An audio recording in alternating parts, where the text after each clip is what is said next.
കൊച്ചി രേവതിയുടെ ഒരു അടിപൊളി സ്റ്റോറിയിലേക്ക് എല്ലാവർക്കും സ്വാഗതം. വർഷക്കും ശ്രീകാന്തിനും ഒരുപോലെ വീട്ടിൽ വിവാഹം ആലോചിച്ച് തുടങ്ങുന്ന സമയത്തെ മറ്റു വഴികളൊന്നുമില്ലാതെ അവർ അമ്പലത്തിൽ വന്ന് താലി കെട്ടാൻ തീരുമാനിക്കുകയാണ്.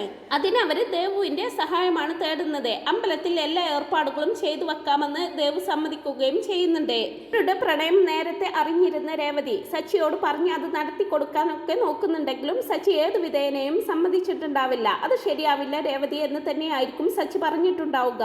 വർഷയെ കാണാനാണെന്നും പറഞ്ഞുകൊണ്ട് രേവതിയെയും കൂട്ടി ശ്രീകാന്ത് അമ്പലത്തിൽ എത്തുന്നുണ്ട്. അവർ അമ്പലത്തിൽ എത്തുമ്പോഴേക്കും വിവാഹത്തിനുള്ള എല്ലാ ഏർപ്പാടുകളും ദേവിക ചെയ്തു വെച്ചിട്ടുണ്ടാവും. വർഷയെ ഒറ്റയ്ക്ക് വീട്ടിൽ നിന്നും വിടാത്തത് കൊണ്ട് തന്നെ വിവാഹം കഴിക്കാനിരിക്കുന്ന ചെറുക്കന്റെ കൂടെ ആയിരിക്കും വർഷ വന്നിരിക്കുക.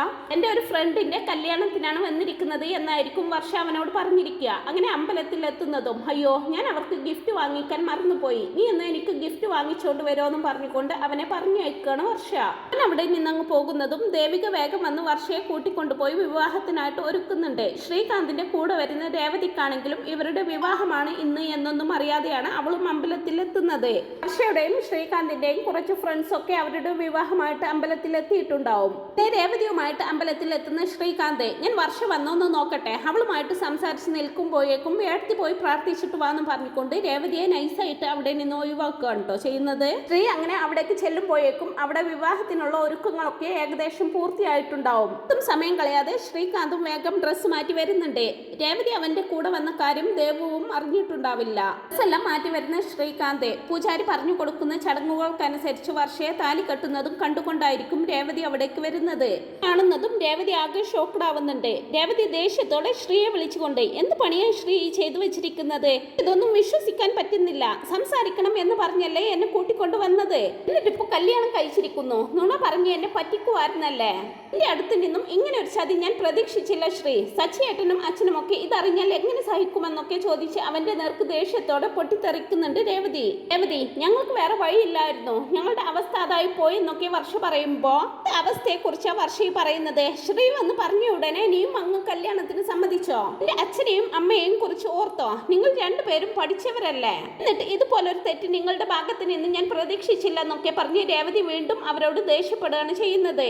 ചേച്ചി ഇങ്ങനെ ദേഷ്യപ്പെടാതെ പറയുന്നതൊന്നും കേൾക്കെന്നൊക്കെ പറയുമ്പോ നീയാണ് ഇതിനെല്ലാം കൂട്ടുനിന്നതല്ലേ, ഇങ്ങനെ തോന്നിയടി നിനക്കൊന്നും ചോദിച്ച് അവളെ തലങ്ങും വിലങ്ങും അടിക്കുന്ന രേവതിയെ വന്നിട്ട് തടയുന്നുണ്ട് വർഷയും ശ്രീകാന്തും. അവളുടെ ഭാഗത്ത് ഒരു തെറ്റുമില്ല, ഞാൻ അവളെ നിർബന്ധിച്ച് ചെയ്യിപ്പിച്ചതാണെന്നൊക്കെ ശ്രീകാന്ത് പറയുമ്പോ അതൊന്നും കേൾക്കാതെ ദേവികയുടെ മുഖം അടച്ചു പൊട്ടിക്കുകയാണ് രേവതി. ശേഷം ശ്രീകാന്തിനോടായിട്ട് ഇനി ഞാൻ എന്ത് ചെയ്യണമെന്നും കൂടി എനിക്കങ്ങ് പറഞ്ഞതാ, സച്ചിയേട്ടനും അച്ഛനും ഇതറിഞ്ഞാൽ സഹിക്കുമെന്ന് തോന്നുന്നുണ്ടോ, നിന്നെ അത്രയ്ക്കും വിശ്വാസമായിരുന്നു, നിന്റെ ഏട്ടൻ പോലും ശ്രീ ഒരിക്കലും തെറ്റ് ചെയ്യില്ല, അതിന് ഞാൻ ഗ്യാരണ്ടി എന്ന് പറഞ്ഞു നടക്കുന്ന ആളായിരുന്നു, എല്ലാവർക്കും അത്രയ്ക്ക് വിശ്വാസമായിരുന്നു നിന്നെ, അതെല്ലാം നീ തച്ചുടച്ചില്ലേ ഒറ്റ നിമിഷം കൊണ്ട്, അവർക്ക് രണ്ടുപേർക്കും വേറെ വഴിയില്ലായിരുന്നു ചേച്ചി, അതൊന്ന് മനസ്സിലാക്കുന്നൊക്കെ ദേവു പറയുമ്പോ നീ മിണ്ടരുത്, ഞായിരുന്നല്ലേ നീ നമ്മുടെ അമ്മയെ നാട്ടിലേക്ക് പറഞ്ഞയച്ചത്, എങ്കിലും എല്ലാവരും കൂടി എന്നെ ഇങ്ങനെ ചതിക്കേണ്ടിയിരുന്നില്ല എന്നൊക്കെ പറഞ്ഞ് കരയാണ് രേവതി. തെഞ്ഞു നിൽക്കുന്ന രേവതിയെ ഒരു വിധത്തിൽ പറഞ്ഞു മനസ്സിലാക്കി കല്യാണത്തിന്റെ സാക്ഷിയാക്കി അവളെ കൊണ്ട് ഒപ്പിടിപ്പിക്കുകയും ചെയ്യുന്നുണ്ട്. വീട്ടിലേക്ക് വരാൻ ധൈര്യമില്ലാതിരുന്ന ശ്രീ വർഷയും കൊണ്ട് അവരുടെ ഫ്രണ്ട്സിന്റെ വീട്ടിലേക്കാണ് പോകുന്നത്. വർഷയുടെ കൂടെ വരുന്ന ആളാണെങ്കിൽ ഗിഫ്റ്റ് വാങ്ങി വരുന്ന സമയത്ത് വർഷയെ അവിടെ എങ്ങും കാണാത്തത് കൊണ്ട് തന്നെ വേഗം അവളുടെ വീട്ടിൽ പോയി വിവരം അറിയിക്കുന്നുണ്ട്. തങ്ങളെ ചതിച്ചെന്ന് മനസ്സിലാക്കുന്ന അവര് പോലീസുകാരെയും കൂട്ടി നേരെ ശ്രീകാന്തിന്റെ വീട്ടിലേക്ക് വരുന്നുണ്ട്. അവര് വരുന്ന സമയത്ത് രവീന്ദ്രനും ചന്ദ്രയും അതുപോലെ തന്നെ സുധിയും ശ്രുതിയും മാത്രമേ വീട്ടിലുണ്ടാവൂ. അവര് വന്നിട്ട് എന്റെ മോൾ എവിടെ എന്നൊക്കെ ചോദിക്കുന്ന സമയത്ത് കാര്യം മനസ്സിലാവാതെ ഇങ്ങനെ നിൽക്കുകയാണ് രവീന്ദ്രൻ. നിങ്ങളുടെ മോൾ എന്തിനാ ഇവിടെ വന്ന് അന്വേഷിക്കുന്നത് എന്നൊക്കെ രവീന്ദ്രൻ ചോദിക്കുമ്പോ അമ്പലത്തിലേക്ക് പോയ എന്റെ മോള് തിരിച്ചു വന്നിട്ടില്ല, നിങ്ങളുടെ മകനാണ് അവളെ കൂട്ടിക്കൊണ്ടു പോയത്, അതൊക്കെ അവര് എവിടെ ഉണ്ടെന്ന് പറഞ്ഞോ എന്നൊക്കെ പറഞ്ഞ് ഭീഷണിപ്പെടുത്തുന്ന സമയത്ത് നിങ്ങൾ പറയുന്നതൊന്നും എനിക്ക് മനസ്സിലാവില്ല, എന്റെ മകൻ ഒരിക്കലും അങ്ങനെ ചെയ്യില്ല എല്ലാം പറഞ്ഞ് രവീന്ദ്രൻ ശ്രീകാന്തിനെ വിളിച്ചു നോക്കുന്ന സമയത്ത് ആദ്യം ഫോൺ ബെല്ലടിക്കുന്നുണ്ടെങ്കിലും പിന്നീട് വർഷ പറഞ്ഞത് പ്രകാരം ഫോൺ സ്വിച്ച് ഓഫ് ആക്കുകയാണ് ശ്രീകാന്ത്. ഇത് പറ്റിയച്ചാന്നൊക്കെ സുധി ചോദിക്കുമ്പോ സ്വിച്ച് ഓഫ് ആണല്ലോ എന്ന് പറയണതും ഇപ്പൊ എങ്ങനെയുണ്ട് ഏട്ടാ, ഇവര് ഒന്നും അറിയാത്തതുപോലെ സംസാരിക്കുകയാണ്, ഇയാൾ തന്നെയാണ് അവരെ ഒളിപ്പിച്ചു വെച്ചിരിക്കുന്നത് എന്നൊക്കെ പറയാണ് വർഷയുടെ അമ്മയും. ഇങ്ങനെ വലിയൊരു വാക്ക് തർക്കം തന്നെ അവിടെ ഉണ്ടാകുന്നുണ്ട്. വർഷയുടെ അച്ഛൻ രവീന്ദ്രനെ പിടിച്ചു തള്ളുകയും ഒക്കെ ചെയ്യുന്നുണ്ട്. അങ്ങനെ വർഷയുടെ അച്ഛന്റെ പരാതിയിൽ പോലീസുകാർ രവീന്ദ്രനെ അറസ്റ്റ് ചെയ്ത് കൊണ്ടുപോവുകയാണ് ചെയ്യുന്നത്. പോലീസുകാരുടെ പിന്നാലെ തന്നെ ചന്ദ്രമതിയും സുധിയും ശ്രുതിയും എല്ലാം സ്റ്റേഷനിലേക്ക് ചെല്ലുന്നുണ്ട്. ിന് പോയിരുന്ന സച്ചിയും അച്ഛനെ അറസ്റ്റ് ചെയ്ത വിവരമറിഞ്ഞ് ഓടിപ്പാഞ്ഞ് സ്റ്റേഷനിലേക്ക് എത്തുന്നുണ്ട്. വീട്ടിലേക്ക് വരികയായിരുന്ന രേവതിയും വിവരമറിഞ്ഞ് നേരെ പോലീസ് സ്റ്റേഷനിലേക്ക് ചെല്ലുന്നുണ്ട്. അവൾക്കൊന്നും അറിയില്ലെന്ന് രവീന്ദ്രൻ ഒരുപാട് തവണ പറഞ്ഞു നോക്കുന്നുണ്ടെങ്കിലും പോലീസുകാരെ അതൊന്നും കേൾക്കാൻ കൂട്ടാക്കുന്നില്ല. അവരൊക്കെ വർഷയുടെ അച്ഛന്റെ ആളുകളായിരിക്കും. ഒരു രവീന്ദ്രനെ അറസ്റ്റ് ചെയ്ത് ലോക്കപ്പിലാക്കുന്നതും വിഷമത്തോടെ അവിടെ ഇങ്ങനെ ഇരിക്കുകയാണ് ചന്ദ്രമതിയും ശ്രുതിയും സുധിയും. സമയം അവിടേക്ക് എത്തുന്ന രേവതിയും പോലീസുകാരുടെ കാല് പിടിച്ചൊക്കെ പറഞ്ഞു നോക്കുന്നുണ്ടെങ്കിലും രവീന്ദ്രനെ വിടാൻ തയ്യാറാവുന്നില്ല. ഒരു തെറ്റും ചെയ്യില്ല സാർ, ഞങ്ങളുടെ ദൈവമാണ് ഞങ്ങളുടെ അച്ഛനെ നോക്കി പറയുമ്പോ ദൈവമായിട്ട് തന്നെയാണല്ലോ ഒരു പെണ്ണിനെ കടത്തി കൊണ്ടുപോയിരിക്കുന്നത്. അങ്ങനെ പോലീസുകാർ പറയുമ്പോ എന്ത് പറയണമെന്ന് അറിയാതെ ഇങ്ങനെ നിൽക്കുകയാണ് രേവതി. അച്ഛനെയും നോക്കി കരഞ്ഞുകൊണ്ട് അവിടെ തന്നെ നിൽക്കുന്ന രേവതിയെ പിടിച്ച് പുറത്താക്കുന്നുണ്ട് പോലീസുകാര്. രേവതി കരഞ്ഞുകൊണ്ട് ഇങ്ങനെ പുറത്ത് നിൽക്കുന്ന സമയത്തായിരിക്കും ദേവു അവിടേക്ക് വരുന്നത്. ഇങ്ങനെയൊന്നും സംഭവിക്കുമെന്ന് ഞാൻ കരുതിയില്ല ചേച്ചി എന്നൊക്കെ പറയുമ്പോ പിന്നെന്താ കരുതിയതെന്നും ചോദിച്ച് രേവതി ശ്രീകാന്തിനെ വിളിച്ചു നോക്കുമ്പോ അത് ഓഫായിരിക്കും. അവൻ എന്തിനാ ഫോൺ ഓഫ് ചെയ്ത് വെച്ചിരിക്കുന്നത് എന്നൊക്കെ ചോദിക്കുമ്പോ അറിയില്ല ചേച്ചി, ഞാൻ കുറെ വിളിച്ചു നോക്കിയെന്നൊക്കെ പറയുകയാണ് ദേവു. സമയം തന്നെയാണ് സച്ചിയും സ്റ്റേഷനിലേക്ക് എത്തുന്നത്. ലോക്കപ്പിൽ കിടക്കുന്ന തന്റെ അച്ഛനെ കണ്ട് നെഞ്ചു പൊട്ടുന്ന വേദനയോടെ അച്ഛാന്ന് വിളിച്ച് അച്ഛന്റെ അടുത്തേക്ക് വരികയാണ് സച്ചി. എന്റെ അച്ഛനെ വെറുതെ വിട്ടേക്ക്, അച്ഛനൊരു തെറ്റും ചെയ്യില്ലെന്നൊക്കെ പറഞ്ഞ് സച്ചിയും കരഞ്ഞു പറയുന്നുണ്ടെങ്കിലും പോലീസുകാരെ അതൊന്നും കേൾക്കുന്നില്ല. അച്ഛാന്ന് വിളിച്ചുകൊണ്ട് ലോക്കപ്പിന്റെ കമ്പിയിൽ തന്നെ പിടിച്ചുകൊണ്ട് നിൽക്കുന്ന സച്ചിയെ ഇങ്ങ് കാര്യങ്ങൾ ചോദിക്കട്ടെ എന്ന് പറഞ്ഞുകൊണ്ട് വിളിച്ചുകൊണ്ട് പോകുന്നുണ്ട് പോലീസുകാരെ. എന്ന് പറയുന്നത് ആരാണെന്നൊക്കെ ചോദിക്കുമ്പോ എന്റെ അനിയനാണെന്ന് പറയുന്നതും മോളെ തട്ടിക്കൊണ്ടു പോയെന്ന് പറഞ്ഞുകൊണ്ട് മധുസൂദനൻ എന്ന് പറയുന്ന ഒരാൾ ഇവിടെ കേസ് ഫയൽ ചെയ്തിട്ടുണ്ട്.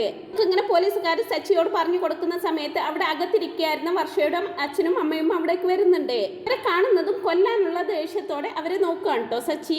ആളാണോ സർ മോളെ കാണാനില്ലെന്ന് പറഞ്ഞത്? ഈ ആൾ ഒരു ഫ്രോഡാണ് സർ. എന്തിനാ എന്റെ അച്ഛന്റെ പേരിൽ കേസ് കൊടുത്തത്? ചോദിച്ചത് കേട്ടില്ലേ എന്ന് പറഞ്ഞുകൊണ്ട് സച്ചി അവരെ അടിക്കാൻ ഒരുങ്ങുന്ന സമയത്ത് പോലീസുകാർ സച്ചിയെ തടയാണ്. സ്റ്റേഷനിൽ വന്ന് റൗഡിത്തരം കാണിക്കാമെന്ന് കരുതിയോടാന്നൊക്കെ ചോദിക്കുമ്പോ കണ്ടില്ലേ സർ, ഈ രവീന്ദ്രന്റെ മക്കളൊക്കെ ഇങ്ങനെ തന്നെയാ, ഇവരൊക്കെ കൂടിയാണ് എന്റെ മോളെ തട്ടിക്കൊണ്ടുപോയതെന്ന് പറയുകയാണ് അയാൾ വീണ്ടും.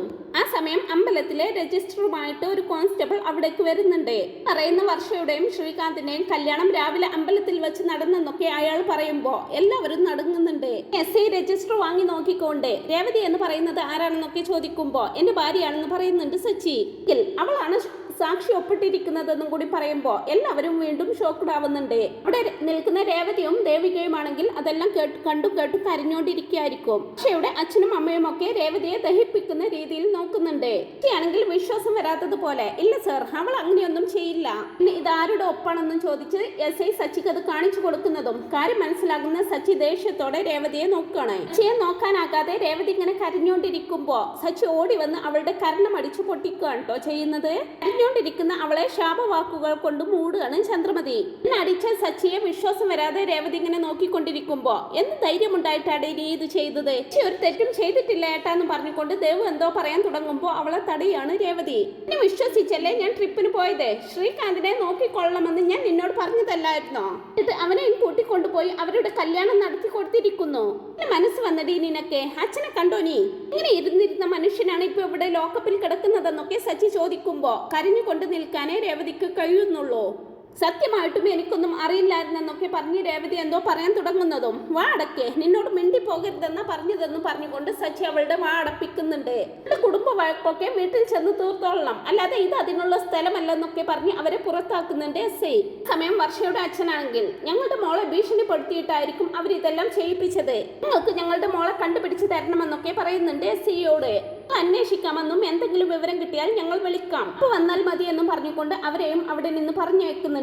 അച്ഛയാണെങ്കിൽ ലോക്കപ്പിന്റെ അടുത്ത് വന്നിരുന്നു കൊണ്ട് വിഷമത്തോടെ അച്ഛനെയും വിളിച്ചുകൊണ്ട് തന്നെ നിൽക്കുകയാണ്. സ്റ്റേഷന് പുറത്ത് പോയി പൊട്ടിക്കരയുന്ന രേവതിയെ ആശ്വസിപ്പിക്കുന്നുണ്ട് ദേവു. അമ്മയും പുറത്തേക്ക് വരുന്ന സച്ചിയോട് എന്തോ പറയാനായിട്ട് വരികയാണ് രേവതി. നിന്നോട് എന്റെ കൺമുന്നിൽ വന്ന് നിൽക്കരുതെന്ന് ഞാൻ പറഞ്ഞതല്ലേ? കൊല്ലാനുള്ള കലിയുണ്ട് എനിക്ക്, എന്നെ വെറുതെ ഒരു കൊലയാളിയാക്കരുത്.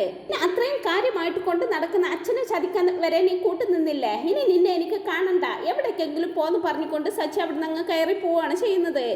കൊണ്ട് അവിടെ നിന്ന് പോകുന്ന രേവതി ഒരു വിധത്തിൽ വർഷയെയും ശ്രീകാന്തിനെയും കണ്ടുപിടിച്ച് അവരെ കാര്യം അറിയിക്കുന്നുണ്ട്. കാര്യം അറിയുന്ന അവർ ഒട്ടും സമയം കളയാതെ പോലീസ് സ്റ്റേഷനിൽ എത്തുന്നുണ്ട്. ആരും തട്ടിക്കൊണ്ടുപോയിട്ടോ ഭീഷണിപ്പെടുത്തിയിട്ടോ ഇല്ല, ഞാൻ എന്റെ സ്വന്തം ഇഷ്ടപ്രകാരമാണ് ശ്രീകാന്തിനെ കല്യാണം കഴിച്ചതെന്നൊക്കെ വർഷ തുറന്നു പറയുന്നതോടുകൂടി രവീന്ദ്രനെ വിട്ടയക്കുകയാണ് കേട്ടോ പോലീസുകാരെ. ശ്രീകാന്തിനെയും ദേഷ്യത്തോടെ ഒരുപാട് അടിക്കുന്നുണ്ട് സച്ചി. പോലീസുകാർ വിട്ടയച്ച് രവീന്ദ്രനെ കൂട്ടി സച്ചിയൊക്കെ വീട്ടിലേക്ക് പോവാനൊരുങ്ങുമ്പോ ശ്രീകാന്ത് വന്ന് അച്ഛന്റെ കാല് പിടിച്ച് മാപ്പ് പറയുന്നുണ്ട്.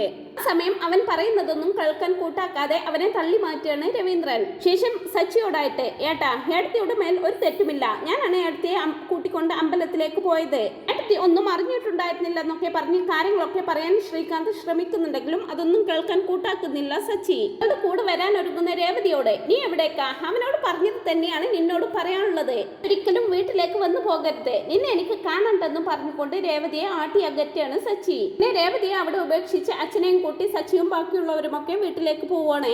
പിന്നീട് അങ്ങനെ വീട്ടിലെത്തി കുറച്ച് കഴിയുന്നതും രവീന്ദ്രന് ഹാർട്ട് അറ്റാക്ക് ഉണ്ടായി ഹോസ്പിറ്റലിൽ എത്തുന്നുണ്ട്. ആ സമയമൊക്കെ അച്ഛനെ കാണാനായിട്ട് രേവതി ഹോസ്പിറ്റലിലേക്ക് എത്തുന്നതും അവളെ ആട്ടി അകറ്റാണ് കേട്ടോ എല്ലാവരും കൂടി. പിന്നീട് അസുഖമൊക്കെ മാറി ഡിസ്ചാർജ് ആയി വീട്ടിലെത്തുന്ന രവീന്ദ്രൻ രേവതി വരാതെ ഞാൻ മരുന്ന് കഴിക്കില്ലെന്ന് വാശി പിടിക്കുന്നതും സച്ചി മനസ്സില്ലാ മനസ്സോടെ അവളെ കൂട്ടിക്കൊണ്ടുവരികയാണ് ചെയ്യുന്നത്. പിന്നീട് അങ്ങനെ പതിയെ പതിയെ അവർക്കിടയിലുള്ള വഴക്ക് പതിയെ ഇല്ലാണ്ടായി. സച്ചി രേവതിയെ പഴയതുപോലെ തന്നെ സ്നേഹിക്കുന്നുണ്ട്.